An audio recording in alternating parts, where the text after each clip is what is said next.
La Confédération africaine de football, CAF, a officiellement disqualifié l'équipe nationale du Congo de la phase finale du Championnat d'Afrique des Nations, CHAN, 2025. Cette décision fait suite à une plainte déposée par la Guinée équatoriale, qui a contesté l'éligibilité de l'attaquant congolais Jaffé Mankou et relevé des irrégularités dans les licences des joueurs congolais.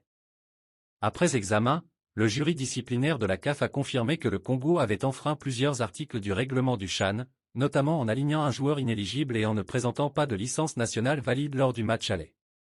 En conséquence, les deux rencontres entre le Congo et la Guinée équatoriale ont été annulées et attribuées par forfait, 3-0, en faveur de la Guinée équatoriale. De plus, la Fédération congolaise de football a été sanctionnée d'une amende de $10 000, à régler dans un délai de 60 jours. Cette disqualification permet à la Guinée équatoriale de participer à la phase finale du CHAN 2025, prévue en août au Kenya, en Tanzanie et en Ouganda. La Guinée équatoriale rejoint ainsi le groupe D, aux côtés du Sénégal, du Soudan et du Nigeria. La Fédération congolaise de football dispose de la possibilité de faire appel de cette décision. La disqualification du Congo du CHAN 2025 par la CAF engendre plusieurs conséquences, tant sur le plan sportif qu'institutionnel. Voici une analyse détaillée. Conséquences sportives. Impact sur les joueurs congolais. Les joueurs de l'équipe nationale congolaise, particulièrement ceux évoluant localement, perdent une opportunité précieuse de se mettre en valeur sur la scène continentale.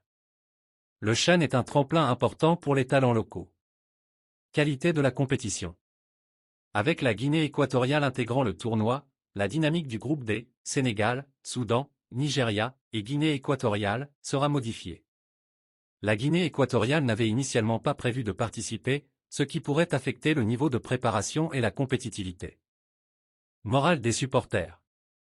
La disqualification est un coup dur pour les supporters congolais, qui voient leur rêve de participer au CHAN s'écrouler avant même le début de la compétition.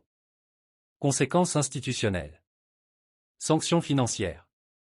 La Fédération congolaise de football devra s'acquitter d'une amende de $10 000, impactant potentiellement ses finances, déjà limitées dans certains cas.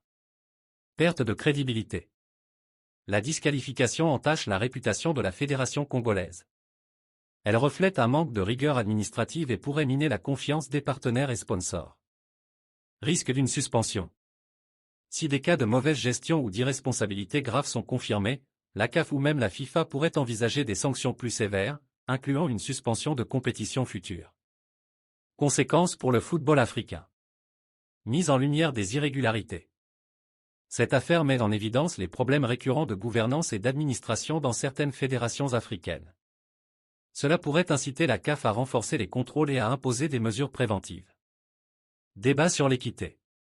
L'utilisation de joueurs inéligibles soulève des questions sur l'intégrité des qualifications et sur l'équité des compétitions africaines. Réforme nécessaire.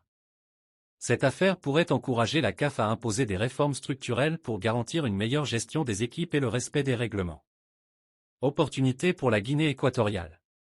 Participation au CHAN 2025. La Guinée équatoriale bénéficie d'une place dans la phase finale et a une opportunité de montrer son potentiel au niveau continental. Cette qualification imprévue pourrait stimuler le football local et attirer davantage de soutien pour la fédération équato-guinéenne. En conclusion, la disqualification du Congo au CHAN 2025 est un événement marquant qui met en lumière les défis persistants de gouvernance dans le football africain. Cela devrait être une leçon pour les fédérations afin de mieux structurer leurs activités et éviter de nuire à leurs joueurs et supporters. Qu'en pensez-vous de cette décision? Est-elle justifiée selon vous? Si cette vidéo vous a plu, n'oubliez pas d'aimer, commenter et partager pour soutenir la chaîne. Abonnez-vous et activez la cloche pour ne rien rater de nos prochaines vidéos sur le football mondial. Merci pour votre soutien.